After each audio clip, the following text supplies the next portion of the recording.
Coisa que é chata. Eu, nascido em Londrina, como disse, me mudei para São Paulo com a família há 52 anos.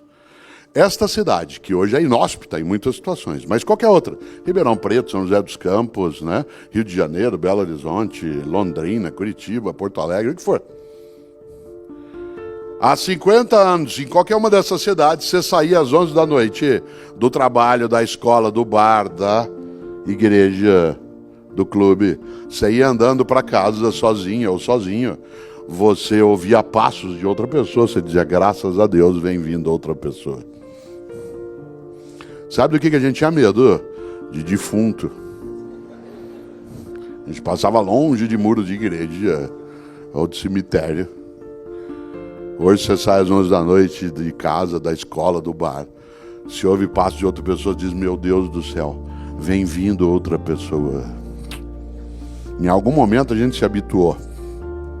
E começou a achar o que eu posso fazer. A vida é assim.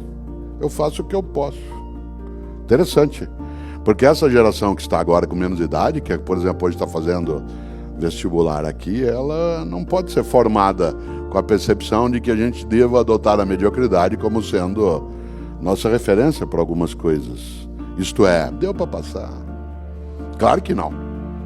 E mediocridade, como eu dizia, hábito. O contrário também, que é capricho. Também é hábito. Exemplo, eu viajo bastante.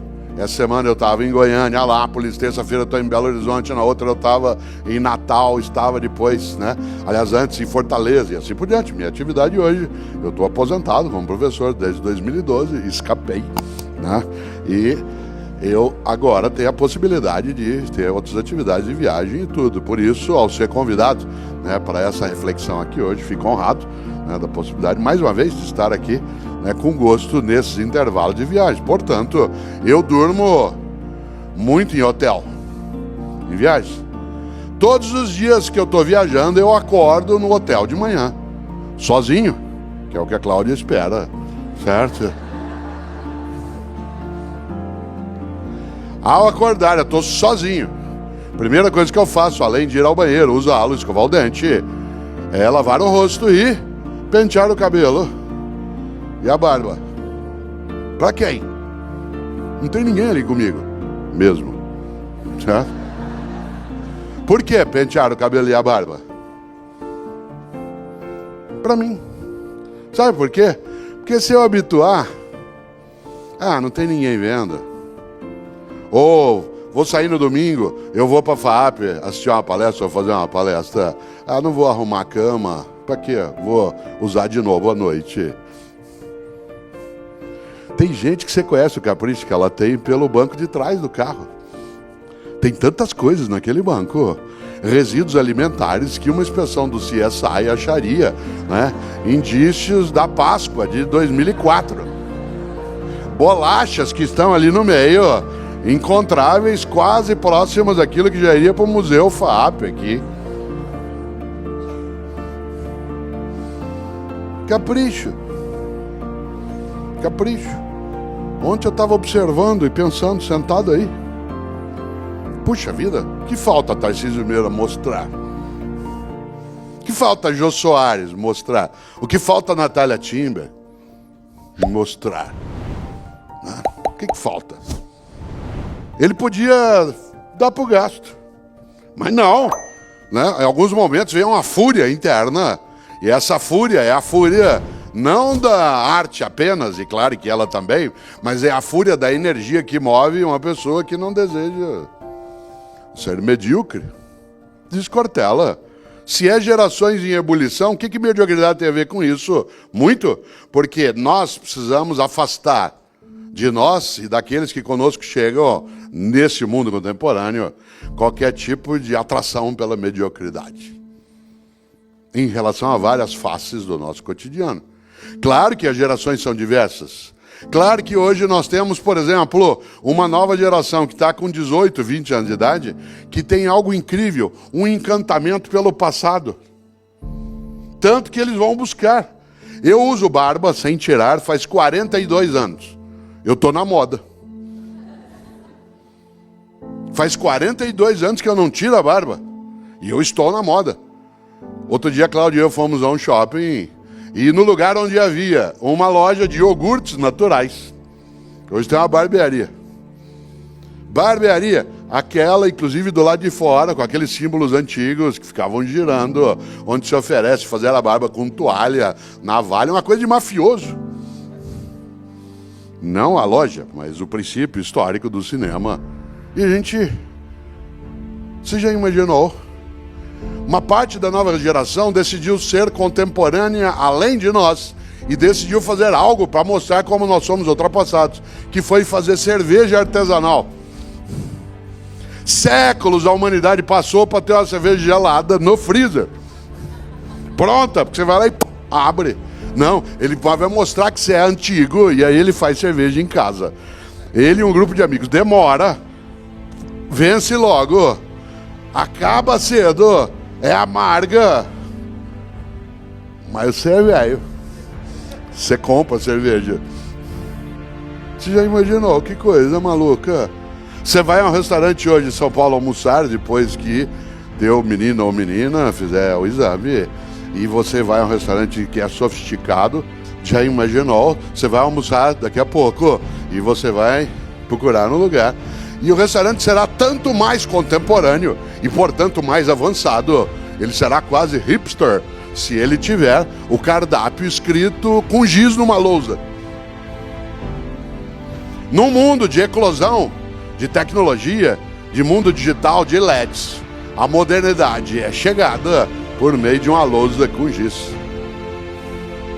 Eu estou dizendo isso por uma razão. Porque a gente precisa cautela para tomar conclusões apressadas em relação ao que nós temos de fazer.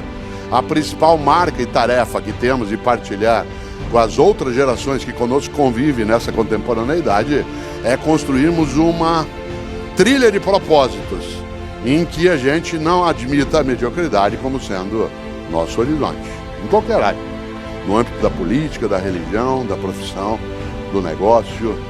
Claro, afinal de contas, os caminhos são múltiplos, só que há um contributo imenso das gerações que estão chegando e há um contributo imenso das outras gerações que já estavam.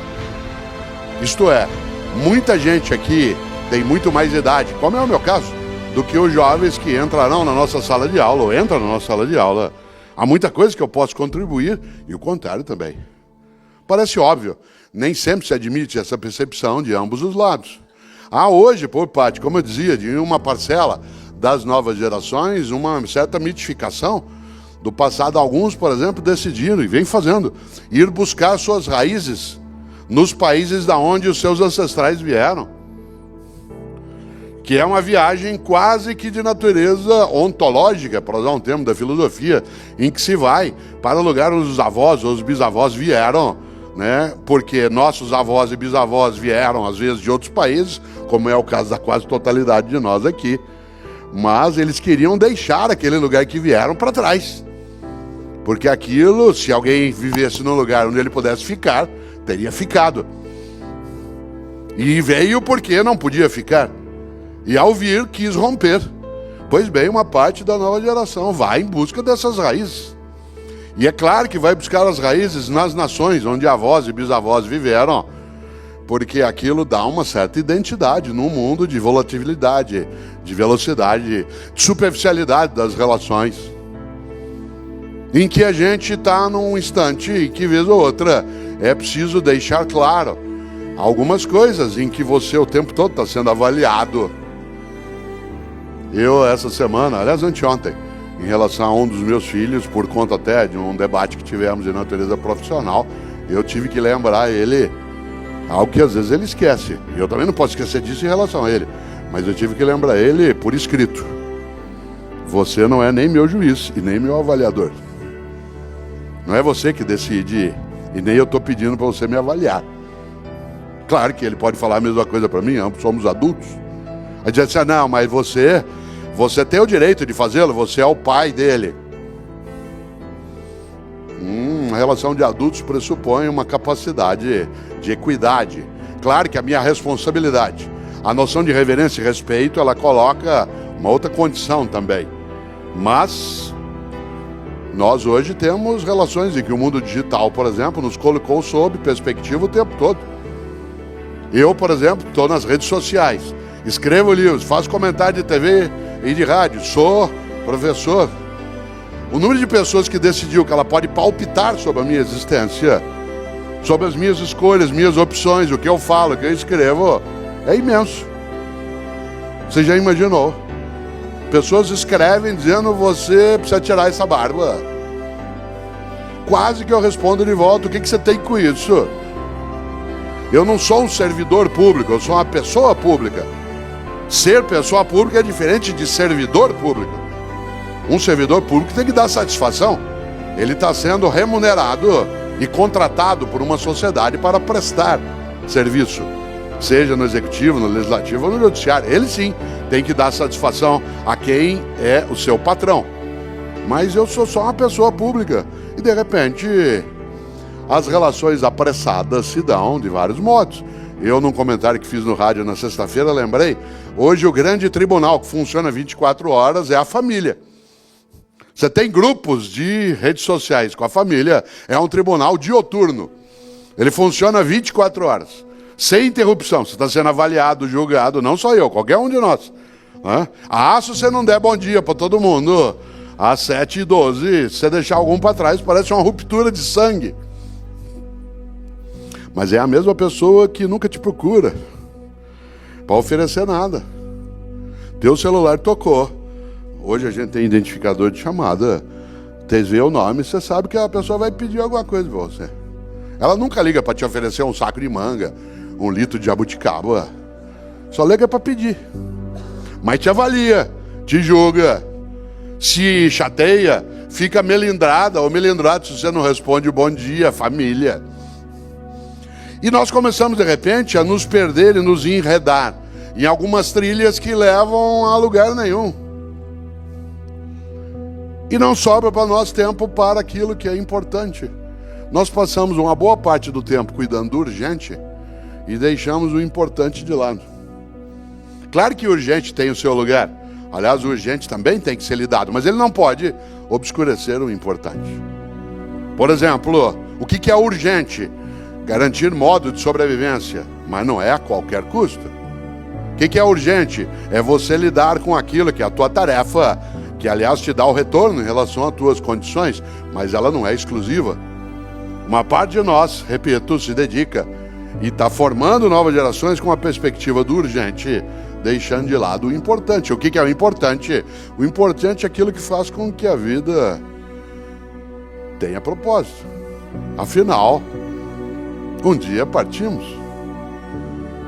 E meu avô Ettore, italiano, todos os dias, quando nós, os netos, acordávamos de manhã, e ele vivia no interior de São Paulo, e quando a gente lá estava e podia encontrá-lo, meu avô, todos os dias, quando a gente acordava, ele nos perguntava sempre 2 coisas. E eu passei a vida perguntando isso aos meus filhos, e agora, quando posso, pergunto aos meus netos. Todos os dias, assim que a gente acordava, ele perguntava: quais são os teus planos para o futuro? Todos os dias. Isso era irritante, porque isso nos obrigava a ter que pensar em futuro. E eu só queria aproveitar aquele momento. E ele dizia: não é para você não aproveitar, apenas que você não pode só aproveitar o momento. Isto é, como diz o Contardo Caligares, um grande psicanalista italiano, é parte da nova geração. Ela vive hoje como se ela fosse adulto em férias. Não trabalha, não cuida, vai ao cinema, passeia, janta fora. Ela vive como se ela fosse um adulto em férias. Claro, e aí cai numa armadilha. Confunde desejos com direitos. Eu quero, você tem que me dar. Você deu é pouco, quero mais. Como se você fosse apenas alguém que tem a obrigação de prover meios, condições, felicidade e exaurir a tua existência. Pais e mães, você já viu, você teve, claro, você sabe, filhos pequenos. Há pais e mães hoje com crianças pequenas que passam o domingo hoje, o dia inteiro, à disposição de seus filhos, tentando fazer com que eles tenham ocupação. Usando um argumento curiosíssimo. É porque a gente precisa conviver mais. Você acha que meus pais conviviam comigo quanto tempo? Nas refeições, que foi o que a gente tirou fora, em outros momentos. No resto do tempo, a gente queria a distância de adulto. Aliás, era assim que a gente se divertia. Na ausência de adulto, e não com adulto comigo.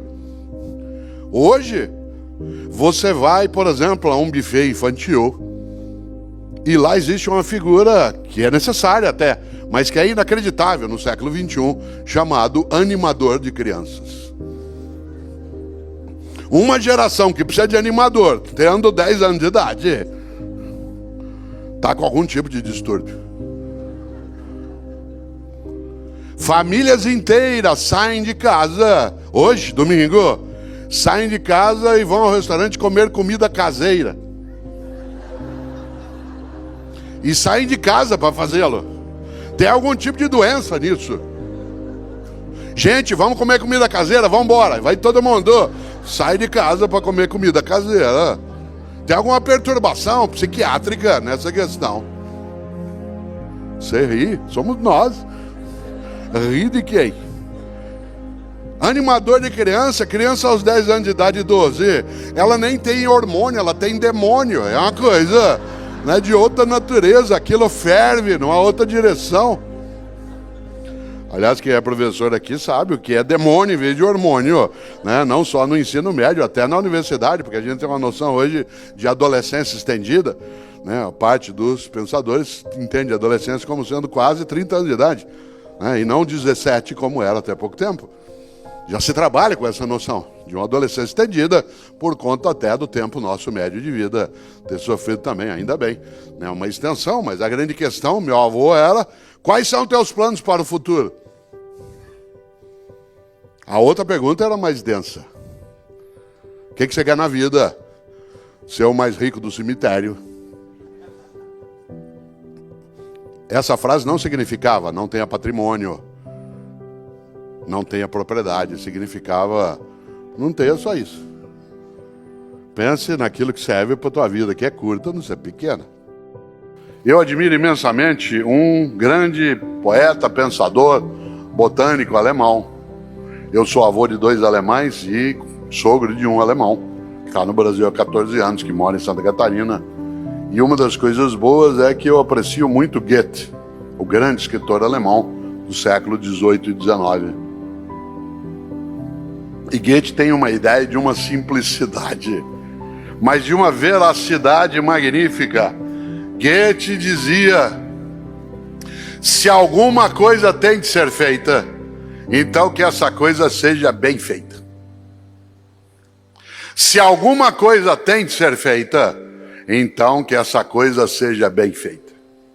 Isso significa que você e eu não podemos dizer: o que eu posso fazer?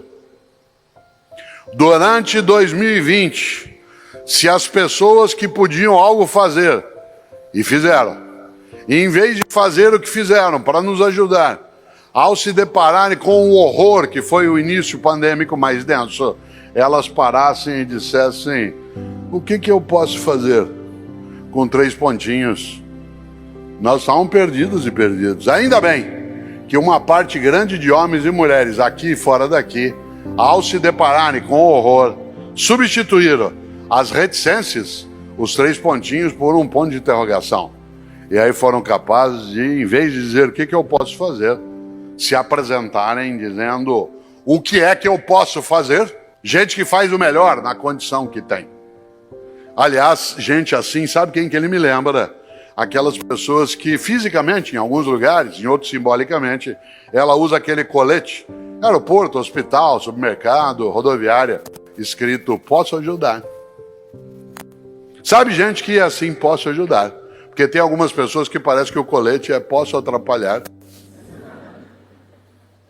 Essas pessoas do posso ajudar, e eu quero utilizar esses teus 4 minutos finais exatamente nessa direção, são pessoas que têm valia na vida, e eu desejo sê-lo também. Às vezes a gente pensa: está difícil, está longe, eu já estou mais idoso ou idoso. Eu tenho um livro chamado Qual é a Tua Obra, que aliás uma parte foi relativa à reflexão feita aqui nesse mesmo espaço hoje à tarde. Magnífico espaço. E ali há uma frase que aliás circula na internet como se fosse da minha autoria, nesse livro Qual é a Tua Obra. Não é, quem dera fosse eu o autor. É um outro britânico, que não o Thomas More, esse do século XIX, um homem chamado Benjamin Disraeli. Benjamin Disraeli, que aliás foi primeiro-ministro da Rainha Vitória, ele disse: a vida é muito curta para ser pequena. A vida é muito curta para ser pequena. Já basta que ela curta seja para que a gente consiga pequená-la de algum modo. E o que é uma vida pequena? Aquela que é banal, fútil, inútil, descartável, medíocre, morna. Claro que ela é curta. A vida dura em média hoje 75 anos. 75 é pouco. Você imaginar, há 100 anos era 42 anos a vida média. Diz como 42? Meu avô foi a 90. Sim, quantos filhos perdeu? Ah, minha avó teve 12 filhos. Quantos viveram? 6, 5. A gente usava a expressão só 4 vingaram, né, no sentido de terem sobrevivido. Hoje é 75. 75 é pouco. É muito quando você tem 15 anos de idade. Quando você tem 15 anos, uma pessoa de 30 está longe. Quando você tem 30, alguma de 50 está longe. Quando você tem 50, alguém de 70 está longe. Quando você tem 70, alguém de 80 está na tua cola. A vida é muito curta para ser pequena. E o que é a pequena vida? A incapacidade de fazê-la valer. E fazê-la valer onde? Onde você estiver. Dentro da escola, do trabalho, na família, no hospital. Insisto, você não tem que ser a melhor pessoa do mundo. Você tem que se preparar para ser a melhor pessoa para as outras pessoas, além de ser para você mesmo. A área de filosofia é muito chamada quando a humanidade tem algumas crises mais fortes. No momento que a ciência tem os seus limites, a religião tem seus limites, a arte encontra seus limites, a filosofia, aquela tia velha que vive trancada no quarto lá no fundo, é chamada para vir até a frente para dizer e aí a gente palpita. Tanto que em 2020 vocês viram muitas e muitos de nós da área de filosofia dando entrevista, né, opinando. A pergunta que mais me fizeram foi: você acha que a humanidade sairá melhor dessa pandemia? Ela foi feita essa pergunta para mim em abril de 2020, em maio, em junho, em julho, agosto, porque a gente achava que ia acabar e não acabava. E toda hora eu tinha que responder não. Porque tinha gente que era imbecil antes da pandemia, persistiu na imbecilidade durante a pandemia e continuará animadamente imbecil após a pandemia. A imbecilidade, ela é uma escolha. Há pessoas que têm deficiência, isso não é escolha. Ser imbecil é uma escolha. Aliás, porque a imbecilidade em larga escala resulta de uma incapacidade decidida de não pensar melhor, de não refletir. Pessoas imbecis têm uma retórica furiosa. Isto é, na hora de tentar convencer você de algo, não buscam convencer, buscam te derrotar, buscam te aterrorizar, gritam, impõem o pânico para ver se você, em vez de argumentar, recua.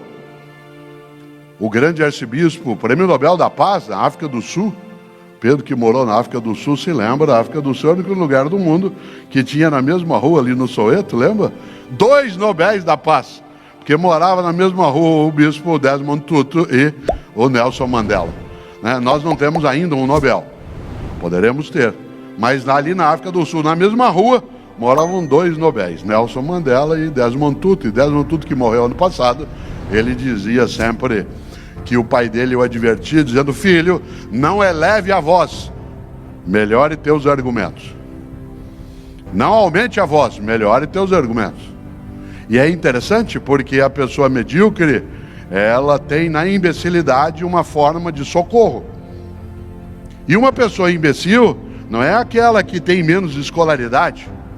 Aliás, porque tem muita gente que tem muito mais escolaridade do que eu e me ultrapassa. E muita gente que tem menos escolaridade do que eu e me ultrapassa em várias coisas. Não é a escolaridade que avalia, mas é a capacidade de vivência refletida, de capacidade de aprendizado contínuo, mesmo que não seja pela escolaridade. Você conhece gente que não tem, às vezes, a tua formação escolar. Eu, por exemplo, tenho doutorado. Eu conheço dezenas de pessoas que são muito melhores do que eu. E conheço outras que não o são. A gente junta e cresce. Nem sempre é a escolaridade que mostra que alguém não é imbecil. Você pode ser imbecil com várias condições. Eu, uma vez, caí numa armadilha muito forte. Era uma palestra na cidade de Belo Horizonte, assemelhada a essa que agora nós estamos aqui. E como aqui, ao final, era só uma reflexão, não haveria um debate, assim como aqui não haverá. E quando eu terminei a palestra, era um congresso de enfermagem. Havia 2.000 enfermeiras num congresso, e quando terminou, eu estava agradecendo e saindo, e antes que eu saísse de vez, uma enfermeira lá no meio falou: professor, falei: oi, o senhor pode responder uma pergunta antes de ir embora? Eu disse: claro. Ela falou, olha que pergunta difícil, ela falou: o que o senhor quer que fale do senhor no teu velório? Difícil. Eu, filosofia, fiz uma volta, comecei a falar de Platão, Aristóteles, Heráclito, Parmênides, Zenão, Anaxímenes, Anaxágoras. Falei: eu vou pegar essa enfermeira, ela vai ver, ela ter me provocado. Fui dando uma volta, depois de uns 8 minutos eu virei para ela e falei assim: e você? O que você quer que fale de você no teu velório? Ela disse: eu quero que fale assim: nossa, ela está mexendo. Você já imaginou? Que sabedoria, que força de inteligência. Por isso a imbecilidade, ela é uma escolha protetiva. Pessoas que escolhem ser imbecis não são aquelas que escolhem ser ignorantes, porque há pessoas que são tornadas ignorantes e há pessoas que se escolhem como ignorantes, que negam a realidade, que não têm argumentação, que preferem a ameaça do que o diálogo. Milor Fernandes, maravilhoso carioca, nascido no Meier, que infelizmente morreu, né, em 2012, com 88 anos de idade. Milor tem várias ideias magníficas. Eu quero dizer 3 delas, que eu acho que nessas gerações que estão em ebulição, a principal marca será nós nos questionarmos, e a eles qual é o propósito. Naquilo que vai fazer, seja o que fizer, vai fazer o teu melhor, ou quer abraçar o pantanoso terreno da mediocridade. Milor, quando tinha 80 anos de idade, dizia algo que serve para você e para mim. Ele dizia, ele morreu com 88, ele dizia: atenção moçada, isso com 80 anos, atenção moçada, quando eu tiver 88 anos, eu quero dizer algo para vocês não esquecerem. Ele não imaginava que ia morrer com 88. Milor dizia: atenção moçada, quando eu disser no meu tempo, eu quero dizer daqui a 10 anos. Olha só, aos 80 anos de idade ele dizia isso: atenção moçada, quando eu disser no meu tempo, eu quero dizer daqui a 10 anos. Mas Milor também dizia algo que serve, e que hoje, quando vocês tiverem, logo depois da minha fala, a apresentação de cursos, atividades, percepções, tudo aquilo que são as trilhas de saber e conhecimento que a FAAP dispõe, é interessante que a gente seja capaz de pensar naquilo que Milor também lembrava ao afirmar: se você não tem dúvidas, é porque está mal informado. Se você não tem dúvidas, é porque está mal informado. Cuidado, nós estamos vivendo uma geração mais jovem de idade que acha que não tem dúvida. E está plena de dúvidas. Tanto que a filosofia voltou com força. No cotidiano, boa parte do meu público de leitores ou de pessoas que procuram palestras tem menos de 18 anos de idade. Porque há uma angústia, voltando ao Graciliano, que hoje aniversaria, muito forte, em relação a caminhos, trajetórias. Mas uma parte acha que não tem dúvida, faz uma leitura apressada. Nós hoje vivemos, sim, movimentos de agressividade muito grande por conta de uma magnífica tecnologia que também serve para relações superficiais e imediatistas. Por exemplo, há 30 anos, se você quisesse falar comigo, que não fosse por fone, você me mandava uma carta, dizendo: oh, você é um péssimo professor, eu li aquele teu livro, Filosofia, nós com isso, aquilo é uma porcaria, mera autoajuda. Meu sangue ia subir. Eu ia responder. Mas na hora de eu responder, eu tinha que pegar e escrever uma carta. Filha da puta, certo? De maneira amorosa, no ponto de partida. Mas falou, puta, não vou xingar, não pode falar isso ainda mais na FAAP, certo? Não vou pôr isso, vou pôr assim, canalha. Não, mas canalha é muito agressivo. Isto é, você refletia antes de responder. Até você mandar a carta, tinha diminuído um pouco já a raiva. Hoje, eu olho aqui, você diz, essa palestra tua, eu estou assistindo aqui de Ribeirão Preto. Ainda bem que você está longe.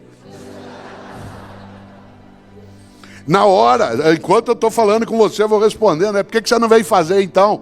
Mostra a tua cara, seu covarde. Você fica enchendo a cara de chope aí, Ribeirão. É isso que você quer fazer. Você está em São José? Vai, pega um jato no aeroporto, suma. Intempestividade é um perigo. Aprender algo que alguns antigos nos ensinaram e continua valendo. Paciência. Paciência não é lerdeza. Ser lerdo é sinal de incompetência. Paciência. Capacidade de olhar, colocar aquele aviso antigo nos trilhos de trem, pare, olhe, escute. Formar a nova geração porque ela tenha também alguma paciência, nós também. E a melhor maneira de aprender a ter paciência é ensinar a criança desde pequena a cozinhar. A cozinhar, porque a cozinha exige paciência. Para você fazer uma comida que seja saborosa, que seja saudável, precisa tempo, paciência. Não é uma coisa automática que você puxa do freezer e coloca. Ela até serve em momentos de urgência, mas é outra lógica. E por isso, nesses 2 minutos finais teus ainda de desespero, Milor lembrava algo. O importante é ter, sem que o ter te tenha. Olha que frase boa. O importante é ter, sem que o ter te tenha. Isto é, não seja possuído por aquilo que você possui. Não seja propriedade da tua propriedade.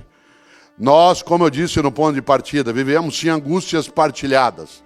Há gerações com menos idade, que são nossas contemporâneas, têm dúvidas, desespero, certezas exageradas, mas tem também sentido de urgência em várias situações, capacidade de conectividade, de colaboração, de uma formação que admita, o uso também de uma tecnologia para uma proximidade maior, que continuam com os mesmos amigos de escola, ao contrário da geração anterior e a outra que se apartou, mas as novas tecnologias permitiram esse contato com os seus colegas que ficaram no fundamental, ou até para quem já terminou o médio. Poucos de nós, com mais de 50 anos, ainda temos nossos amigos de escola, porque foi se distanciando. A tecnologia permitiu, mas ela permite também a superficialidade. Por isso, tempos maravilhosos. Tempos em que a gente é capaz de, com uma tecnologia dentro da FAAP, fazer aqui uma reflexão que atinge vários lugares de outras cidades. Que permite que enquanto teu filho ou filha, ou a pessoa que você ajuda a cuidar, está fazendo um exame, você participe de uma palestra, de outras atividades, depois conheça coisas dentro do campus. Seja capaz, antes de mais nada, de um mundo que tem um encantamento. Encantamento esse que vai desde o mundo tecnológico até algo que eu fiz durante agora, completando 60 minutos, que é uma aula expositiva. Uma aula expositiva no palco de um teatro, do qual eu, às 11 horas, saído via um grupo de atores capitaneados por um grande líder, fazer algo que a humanidade faz há séculos. A arte, capacidade, exuberância. Isso eu gostaria de fazer sempre. Mas eu fiz aqui uma aula expositiva. Há muita gente que fazia tempo que não assistia uma aula, no sentido de um professor falando durante 1 hora, fazendo algo que nos ajuda a pensar um pouco. Para quem não sabe para onde vai, qualquer caminho serve. Por isso a gente partilha com aqueles que hoje estão fazendo seus exames as ideias de para onde vocês querem ir. Mas a pergunta tem que ser partilhada. E nós? Afinal, o grande Charles Darwin nos sugere rotas quando ele pensa na ideia de evolução. Mas cautela, Darwin nunca usou a palavra evolução no sentido de melhoria. Muita gente diz, não, mas nós estamos evoluindo. Cautela, Darwin nunca usou a palavra evolução no sentido de melhoria. Ele usava evolução no sentido que ela tem em grego, que é mudança. Evoluir significa, em grego antigo, mudar. Câncer também evolui. Problema também se desenvolve. Falência também progride. Aliás, quando um de nós morre, quem é médico aqui ou médica, anota no nosso prontuário, evoluiu para óbito. Que é uma coisa estranha para quem é leigo. Mas como você já está morto, tanto faz.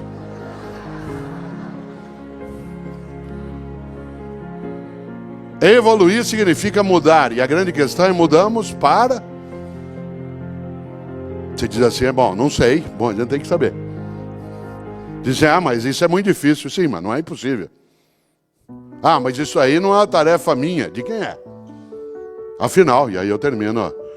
Nossos antigos, lá no muitos passados, coisas ótimas falaram. Outros eram idiotices. Mas algumas coisas são boas. Uma delas, não há mal que sempre dure, nem bem que nunca se acabe. Isso é um conselho de uma sabedoria genial. Aliás, alguns idosos têm uma capacidade boa. Minha mãe, Emília, 90 anos, diz, filho, presta atenção, cuida do corpo direitinho, que o corpo é uma coisa tão boa que você cuidar dele direitinho e dura a vida toda. Isso sim é inteligência sobre prazo de validade. Mas os antigos diziam também, e é isso que a FAP faz conosco, nesse dia hoje em que estamos aqui, atividades antes, essa agora, depois das sequências. Algumas pessoas dizem assim, mas quartela do jeito que a coisa tá feia, viu? Se ficar, o bicho come, se correr, o bicho pega. Falta a terceira parte. Por isso que nós somos centenas aqui, São José, em Ribeirão. Se ficar, o bicho come, se correr, o bicho pega, mas se juntar, o bicho foge. E a ideia de ser capaz, não de uma maneira tolamente romântica, mas de colocar nossa inteligência a serviço de algo que, como Pierre Dac lembrou, se o futuro é o passado em preparação, essas gerações em ebulição que se encontram no hoje, isto é, no passado do futuro e no futuro do passado, aí sim, daqui a 20, 30 anos, quem aqui estiver ainda poderá olhar e dizer, bom, a gente fez nosso melhor e ensinou os outros que conosco estavam a também fazerem o deles. Eu conto sempre, e até foi postado pela agência Sofia, né, no meu canal no YouTube, algo decisivo. A mediocridade, ela nos pega. E essas semanas agora postaram uma reflexão minha sobre a necessidade de lavar louça. Muita gente foi assistir o vídeo imaginando que era uma instrução, né, de como lavar louça melhor, etc. Embora eu seja alguém que lave louça, né, isso não significa que eu seja capaz de fazer, né, um post com orientações como lavar louça. Né? É claro que existem dicas a fazê-lo. Mas quando eu lavo louça, e acho que você também, e eu o faço diariamente, porque Cláudia e eu temos uma combinação. Eu sempre de manhã, quando acordo, lavo a louça, né, que ficou do jantar, e faço parte daquilo que é o café da manhã e fica para ela o que é a louça do almoço, que é sempre a mais complicada, porque depois que você almoça, você quer sentar um pouco, né, repousar, cochilar, e aí fica um pouco mais, né, com um encargo maior. Mas uma das coisas que você já fez na vida, e eu faço também, é que quando você vai lavar a louça, dá uma raiva danada de você ter que fazer aquilo. E aí você olha aquilo, olha para lá, tem dia que você fala assim, vou deixar, depois eu lavo. Deixa hoje, junto com a louça de ontem. De repente, você está com uma pilha imensa espalhada e os teus armários estão meio vazios dentro. Você sabe que isso vai te capturando pouco a pouco, porque a gente se habitua com o nojento. A gente se acostuma com o nojento. Assim como ninguém estranha seus próprios aromas, a gente se habitua. Você e eu sabemos disso. Quer ver um exemplo concreto? Quando me mudei para São Paulo, em dezembro de 1967, pouca gente aqui talvez tenha ideia disso. Essa cidade tem muitos rios sob ela. Aliás, nós estamos em cima de um, que é o rio que vem do Pacaembu e vai até o Tietê.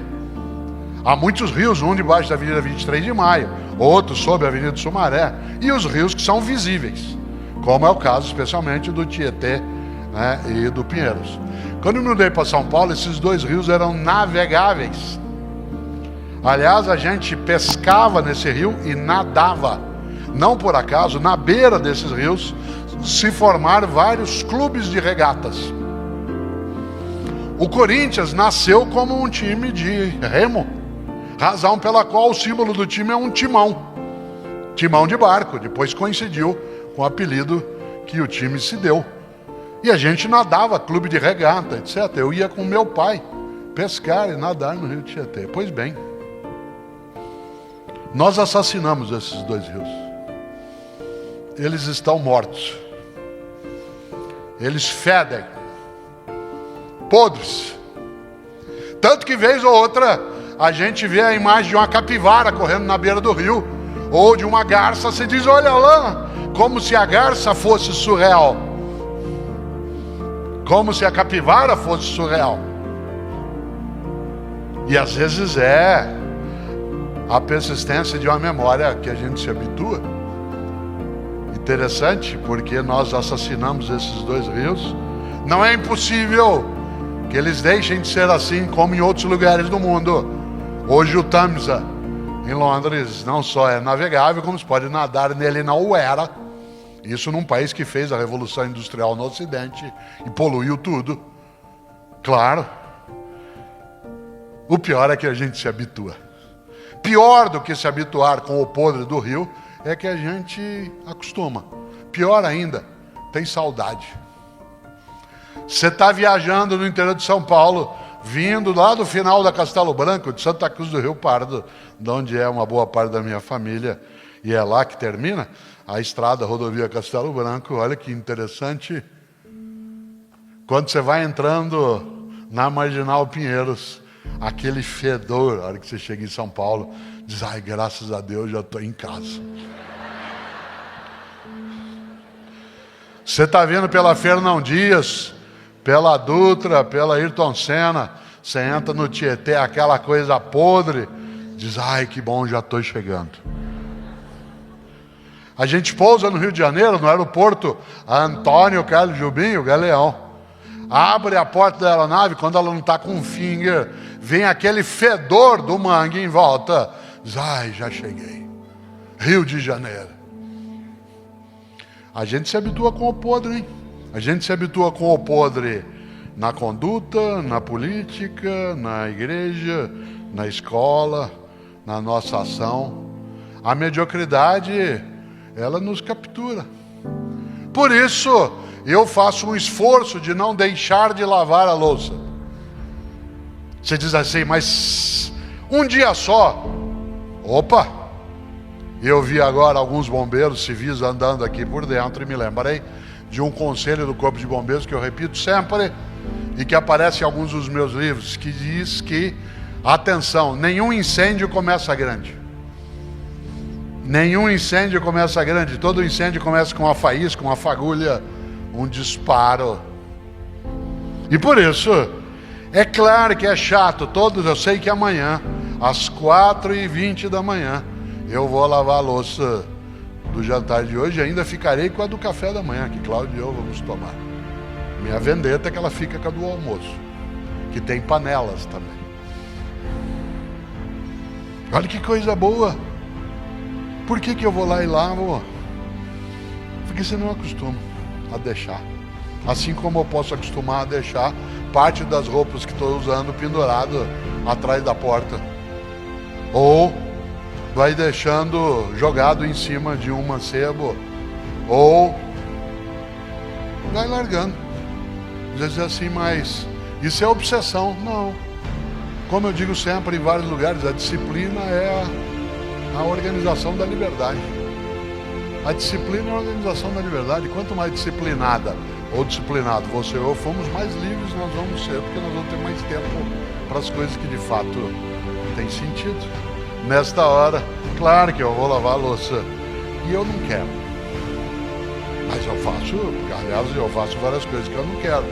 Uma das coisas que eu sempre lembro, vez ou outra me entrevistam na área empresarial, dizendo assim, o que o senhor acha da juventude atual que diz que só gosta de fazer o que gosta? Eu digo, bom, isso é um sinal de sanidade, porque só um imbecil gostaria de fazer o que não gosta. No entanto, para fazer o que gosta, muitas vezes você tem que fazer o que não gosta. Eu adoro dar aulas, mas eu não gosto de corrigir prova. Se eu pudesse, eu terceirizaria a correção de prova. É que eu não posso fazer, sabe por quê?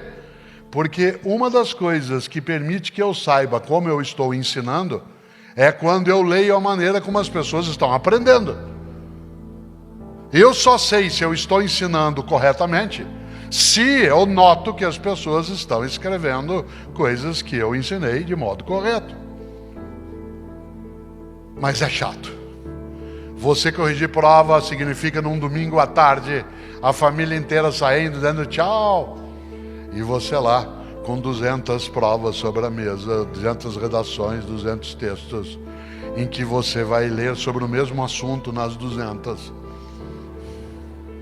Com letras inacreditáveis. Parte delas não parece vir do Salvador Dalí, mas do Picasso. É mais que surreal, é dadaísta ao extremo. É cubista como Picasso. Já imaginou? Mas eu preciso fazê-lo. Assim como eu também não gosto de lavar louça. Assim como muitas vezes não se gosta de cuidar de uma criança. Mas é preciso fazê-lo. Porque para você fruir os outros momentos, você precisa ser capaz também, claro, de fazer o que não é tão agradável. Nesta hora, volto. Uma pessoa que tem a recusa, a mediocridade, entende essa percepção. E vai além dessa condição. E eu lembro isso exatamente porque, já pensou? A ideia de eu ter de lavar a louça. E eu lavo. E vou reclamando nos primeiros 5 minutos. Sozinho, naquele horário. Mas na sequência eu começo a querer que aquele seja a melhor louça lavada do mundo. Não quero que eu seja o melhor lavador de louça do planeta. Mas eu quero que aquela seja a minha melhor lavada de louça. Eu quero que eu, Cortella, não seja medíocre naquilo. E aí eu vou lavando e vou guardando, colocando em ordem dentro do escorredor. E aí ao final, acho que você já fez isso várias vezes, é uma coisa quase torturante não fazer. Você, quando termina tudo, pega um pano com água, passa em todo lugar, aí pega um paninho, enxuga e põe de lado, ainda limpa a torneira um pouco. E para olhar a obra feita. E sorrir sozinha ou sozinho da obra bem feita.